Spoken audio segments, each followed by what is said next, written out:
Merhaba arkadaşlar. Hoş geldiniz. Yine böyle kallavi bir, Boyum kadar. kallavi bir seriyle huzurlarınızdayız. Bugün daha önce de videolarına buna benzer çektiğimiz bir soruya cevap videosu bu. İşte ben çok Osmanlı tarihine meraklıyım. Ne okuyayım? 650 yıl içinde neler neler barındırıyor. 3 kıtadaki coğrafya ne okuyayım? Yani ne denilebilir ki bu soruya? Bu soruya ancak böyle cevap verilirdi. Arkadaşlar daha önce hiç kanalımız tabi 1,5 yıl oldu. Genelde de tarih ağırlıklı çok video olduğu için insanlar soruyor. Hani biz de atıf yaparken herhalde ben anlatırken çok böyle teknik şeylere atıf yapıyorum. Hani böyle gerçekten büyük tarihçilere atıf yapıyorum. Hani o tarihçileri nasıl atıf yapıyorum? İşte bunların hepsini okuduğum için arkadaşlar. Şöyle ki hiç daha önce Osmanlı tarihi okumadınız ama bir yerden başlamak istiyorsunuz diye sorular geldiğinde benim cevabım birkaç cevabım oluyor. Biri de bu. Tam tamına 6 artı 5 cilt. İlk 6 cildi İsmail Hakkı Uzunçarşılı'nın, son 5 cildi Enver Ziya Karal'ın yazdığı Büyük Osmanlı Tarihi arkadaşlar. Yani bu kitap gerçekten başından sonuna Osmanlı'yı anlatıyor. Özellikle ilk 6 cilt şöyle hatta ayırıp onu özellikle göstermek istiyorum. Yani İsmail Hakkı çok eser. Affedersiniz.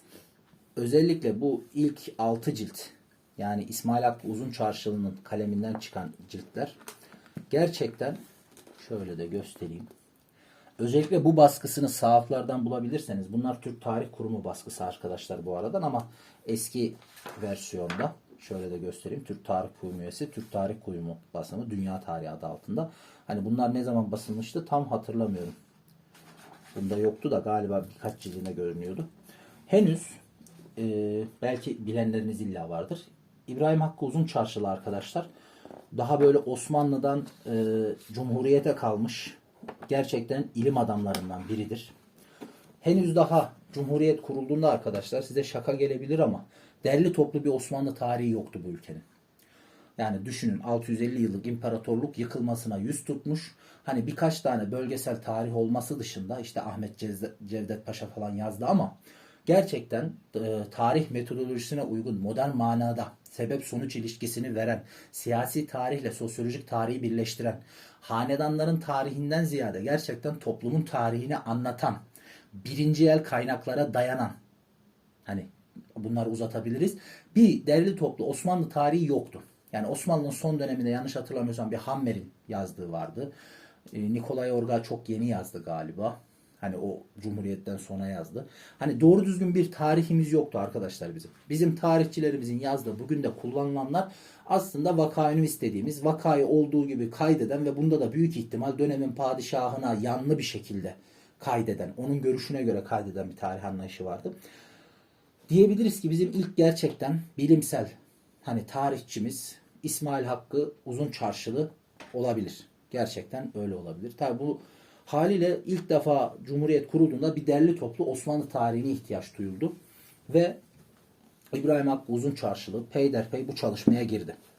Hani burada özellikle dipnotlarda da hatta şöyle göstermek istiyorum. Niye bunu ısrarla söyledim? Bakın Mühimme Defteri, Zeylil Takvim. Hani dipnotlar, Topkapı Sarayı arşivi vesikaları, Cevdet tasviri. Hani buradaki dipnotlar arkadaşlar gerçekten birinci el kaynak ve gerçekten bir tarih çalışması. Ve ben bu baskıyı özellikle seviyorum. Puntoları çok güzel. Defter sayfaları sarı sarı, göz yormuyor. Okuması daha kolay. Hani bunun yeni tarih kurumu baskıları, bu seriyi ben Sahaf'tan almıştım. Herkese de onu tavsiye ederim. Muhakkak bulursunuz. Sahaf'tan almıştım. Yeni serisi biraz daha küçük puntolu, göz yorar cinsten. Bunlar daha okuma şevkini arttıran cinsten. Peki bunu neden tavsiye ediyoruz arkadaşlar? Hemen onu da söyleyelim. Genelde bize işte tarih okuyacağım da Osmanlı tarihini merak ediyorum. Nereden başlayacağım? Arkadaşlar böyle başlayacaksınız.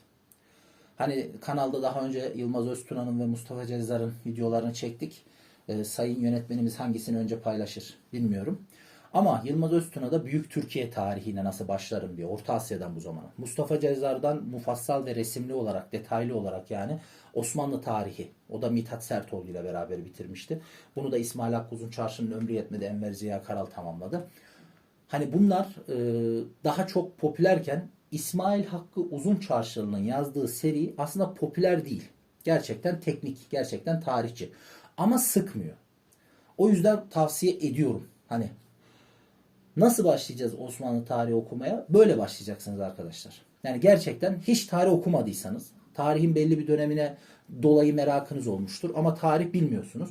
Şu birinci ciltten başlayacaksınız arkadaşlar. Roman okur gibi böyle bitireceksiniz. Bunlar öyle zaten kalın ve hacimli durduğuna bakmayın. Demin dediğim gibi hem kağıt yapısından hem puntodon dolayı daha hacimli duruyor. Aslında çok kolay okunabilir.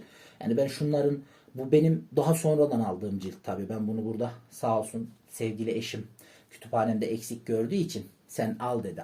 Alayım sana bunu dedi. Bunların hepsini de gene ekonomik almıştık galiba sahaftan. Şu anki fiyatlarını bilmiyorum ama hepsini 500 liraya mı falan almıştık galiba. 500-600 lira kargo bedava gelmişti. Gayet güzel almıştık. Ben normalde bunları okudum. Ve nasıl okudum? Şöyle söyleyeyim. Çok net hatırlıyorum bunları nasıl okudum. Kütüphaneden şu cildi alıyordum. Ertesi gün götürüyordum. Bitirmiş oluyordum. Sonra bunu aldım. Bunu aldım. Yani benim bütün bu cildi okumam aşağı yukarı bir ay sürmedi falan. Yani okuduğum zamanı hatırlıyorum bunu ben. Böyle okuyup gitmiştim. Ve şöyle olmuştu. Ben bunu okuyunca gerçekten kafamda bilimsel, objektif bir Osmanlı tarihi oluşmuştu. Ondan sonra özellikle ilgilendiğim alanlara dair monografiler okumaya ya da ilgilendiğim yönüyle mesela iktisat tarihini merak etmeye başladım. Ömer Lütfi Barkan'a baktım. Mustafa Akdağ'a baktım mesela. Ya da savaşlar tarihini merak ettim. İsyanlar tarihi. Erhan Afyoncu'nun çok güzel bir kitabı var. Ona baktım mesela. Ya da özellikle belli dönemlere odaklanmak, belli coğrafyalara odaklanmak istedim. Balkan tarihine baktım, Afrika tarihine baktım, Orta Anadolu tarihine baktım falan gibi. Daha böyle yerel tarihlere baktım. Hala da öyle mesela. Buradan okuduğum ve zihnimde inşa ettiğim Türk tarihi, son 600 yıllık, 700 yıllık Türk tarihi neticesinde artık kafamda bir mevzu var ve hala da onu da göstermek istiyorum. Yaptığım akademik çalışmalarda böyle görünüyor mu? Görünüyor. Yani buraları işaretliyorum mesela. Hala dönüp örnek veriyorum bir akademik çalışma yapıyorsun, tez yazıyorsun, makale yazıyorsun. Direkt bunlar elinin altında duruyor. Çünkü şeyi biliyorsun. Hepsini bir defa şöyle yüzünden okuduktan sonra herhangi bir şekilde bir konuya bakmak istediğinde geri döneceğin yeri biliyorsun. Hemen o cildi çıkarıyorsun. O sayfalara geliyorsun. Tak tak tak böyle işaretini koyuyorsun. İşin bitince söküyorsun. Sonra yeni çalışmalara yelken açıyorsun falan. Hani özellikle bu seriyi hani Mustafa Cezzar ve Yılmaz Öztuna'yı da anlattım ama bu seriyi özellikle tavsiye ediyorum Osmanlı tarihi meraklılarına. Gerçekten Türkiye'de hala belki de üzerine çıkılmadı. Yani Türkiye'de zaten öyle derli toplu bir Osmanlı tarihi yazacak muktesebatta adam da kalmadı. Hani günümüzde mesela var, birileri hevesleniyor. Başından sonuna bir seri yazıyor. Sami Özger Camia'da çok bilinen bir hocamız var mesela. Bizim kütüphaneyi gezme videosunu izlerseniz ben okudum mesela 8-10 cilt ama yani şundan kaç zaman sonra yazılmış, şundaki imkanların hiçbiri yok ama bu kadar tarafgir, bu kadar bilimsellikten uzak, hamasi, yani bu kadar mı olur? Ama okuduk işte 10 cilt, onu da okuduk ama şunun yanından geçmiyor. Hala ben mesela böyle büyük büyük hocaların özellikle kamu yönetimiyle ilgili, siyaset bilimiyle ilgili kronolojik referanslara baktığımda birkaç tane hocayı görürsünüz zaten. İsmail Hakkı Uzunçarşılı'dır. Budur. İsmail Hami Danışment'tir. İzahlı kronolojik Osmanlı tarihidir. Mustafa Cezzar'dır. Yılmaz Öztürk popüler tarihçi olduğu için akademisyenler çok vermez ama ben kullanıyorum. Mesela yani bunlara veriliyor. Niye? Çünkü bunlar gerçekten demin gösterdiğim gibi doğrudan mühimme defterlerinden, kadı sicillerinden, Osmanlı arşivindeki belgelerden. Bunlar doğrudan öyle çalıştılar. Hani Fuat Köprülü tamam, o da çok büyük tarihçi ve bilimsel, belki de gerçekten bilimsel olarak Türk tarihinin ilk insanlarından ama derli toplu bir Osmanlı tarihçisinin şeyi bu. Gerçekten İsmail Hakkı Uzunçarşılı. Zaten İsmail Hakkı Uzunçarşı'nın bu 6 cildi var. Bir de bunun dışında böyle şehir tarihine yönelik şeyleri de var. Alışveriş videolarında belki gördünüz. Onu çekmiş miydik hatırlamıyorum ama ben hala onları da kullanıyorum. Yani Mithat Paşa ile ilgili var. Osmanlı Teşkilatı'na Methal var. Osmanlı Bahriye ve Merkez Teşkilatı var. Kapıkulu Ocakları diye 2 cilt eseri var. Yani onun üzerine hala nasıl çıkılamadı anlamıyorum ben mesela. Yani o günden bu zamana ne kadar belge yayınlandı. Hala onun derli toplu manada, hani bölgesel olarak hatalarını düzeltmiş olabilir ama o bütünlükçü yaklaşımı geçen hala yok Mesela. O yüzden hala bence eskimedi. İçinde bazı yerler tasih edilse de, hataları düzeltilse de yani bence hala bunu geçen olmadı ve gerçekten bizim gibi daha böyle tarihçi değil de merak eden, okumak isteyen insanlara çok tavsiye ediyoruz. Bu videonun başlığı da Osmanlı tarihi okumaya nasıl başlamalıyım?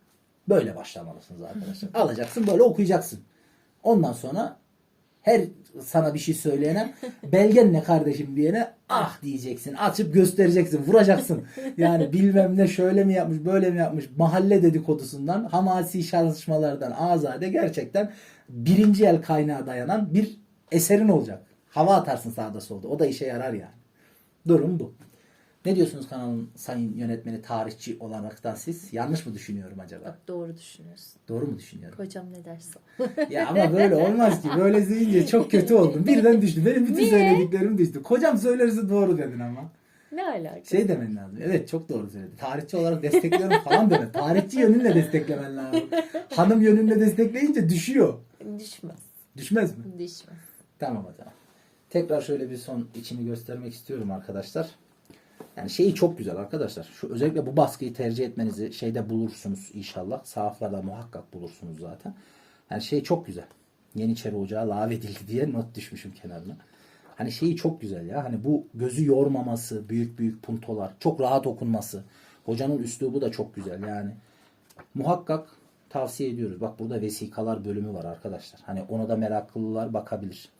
Kaynakçaları zaten birinci el. Dizini çok güzel. Ya ver bak gördüm sinirlendim gene. Ya şu dizin yok ya. Çoğu günümüz kitabında Yok. bu zamanda da dizin arkadaşlar Word'den hani kopyala yapıştır arat gibi dizin oluşturmadı bu insanlar. Bu insanlar tek tek kelimeleri belirleyip sayfa sayfa işaretleyerek yaptı bu dizinleri. Buna rağmen ben şunun dizinine baktığımda aradığım kelimeyi, konuyu, meseleyi arayıp bulurken ya güncel tarihi kaynakta yok ya yalandan bir dizin diye bir şey yapmışlar. Hiç alakası yok. Hiçbir şey bulamıyorum. Yani gerçekten bu dönemlerin el emeği, göz nuru ve gerçekten o yüzden belki de geçilmedi bunlar. Olabilir. Elde yaptı her şey. Analog öyle bir şey ezbere uyuşuk değil yani. Ay yoruldum. Durum bu arkadaşlar. Hanımım da kocası olduğum için destekledi. Ya, Tarihçi olarak ne desteklemedi alakası ama olsun. Evet gençler bana sorup duruyorsunuz. Nereden başlayayım? Buradan başlayacaksın işte. Osmanlı tarihi. Gideceksin kütüphaneye. Bulacaksın bu İsmail Hakkı Uzun Çarşılı ve Enver Ziya Karal'ın Büyük Osmanlı tarihini. Cilt cilt okuyacaksın. Tarih öyle. Ben bir tane kitap okuyayım, bir makale okuyayım. Osmanlı tarihi bana hep öyle diyorlar ya. Ben tarihi merak ediyorum. Bana bir kitap söyle öğreneyim. Abi öyle bir şey değil. İşte en fazla böyle var. Ki bu bile şey arkadaşlar yanlış sana bu bile giriş mahiyeti. Hani bu videolarla söylediğim işte İsmail Hakkı Uzun Çarşılı, Yılmaz Öztuna'nın 14 cildi, Mustafa Cezzar'ın 6 cildi bunları okuyacaksınız. Bu bir giriş olacak size. Bir altyapı olacak. Ondan sonra başka şeyler okuyacaksınız. Ama başka türlü başlanmıyor. Onu söyleyeyim. Durum bu. Teşekkür ederiz.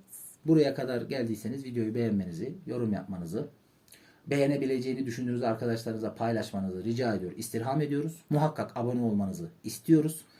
Durum bu. Durum bu. Herkese Kolay gelsin.